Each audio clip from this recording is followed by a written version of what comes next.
A lot of artists, including many of the biggest artists in the world, get their website wrong. Here are 3 big things you need to know about building an effective artist website. 1.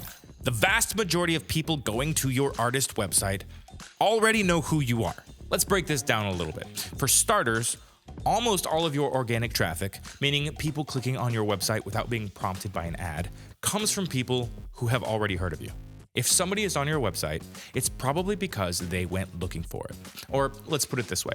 If you're a funk/hip hop artist, how many people do you think Google funky hip hop music and then end up on your website because of it? Spoiler, with Google Analytics, we can actually see how and why people end up on your website.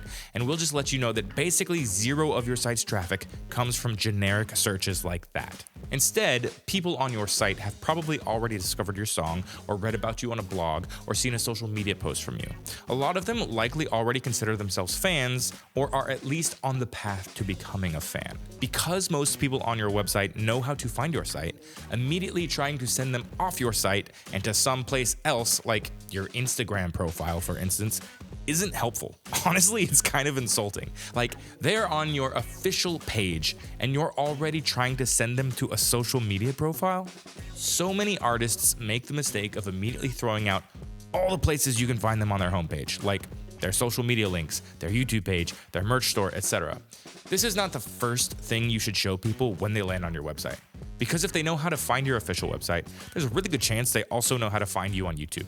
It's totally cool to have that information on your site and in the header or something, but it shouldn't be the primary thing that you're showing fans when your artist website first loads up. Number 2, you need to prioritize one main goal for your site's homepage.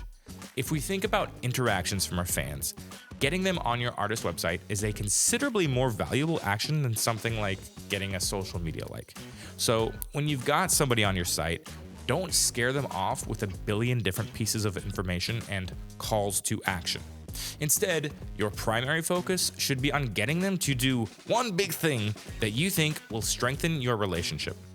Your first thought might be, cool, I want them to listen to my new song or watch my new video. We see why that would be the first thing that you would think of. But change your perspective just a little bit. If they're on your site, they probably already know about the song.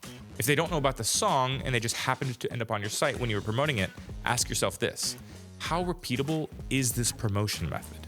Is hoping a user comes across your website when a new song is out the most reliable and repeatable way to tell somebody about new music? I am inclined to say no. So here, I'll make it easy on you. The first thing people should see when they land on your website is almost always going to be some sort of email capture form and an incentive to do it.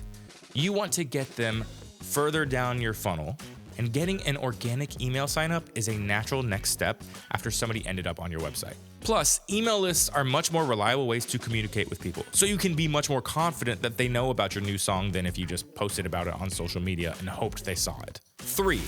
A good website can fund your entire career. This is critical to understand. When done right, your website can be your primary source of consistent and measurable income. Touring schedules fluctuate. Song and album cycles can be inconsistent. Streaming and live streams can change within a matter of weeks. A good website can help you create trackable, reliable income, from capturing leads, fan emails, to offering fan clubs, virtual concerts via live streams, merchandise, and otherwise exclusive opportunities. Your website can truly become one of your greatest assets. Right now, the music industry does a pretty abysmal job of understanding the point and value of a website. But spend an hour studying websites from some of your favorite brands and services and compare them to artist sites. You will immediately see a difference.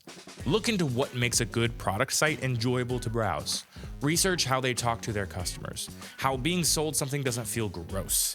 These are all things you want to focus on when you start building your site. Because when done right, you'll care way more about 10,000 unique monthly visits to your site than 10,000 Instagram followers. We promise.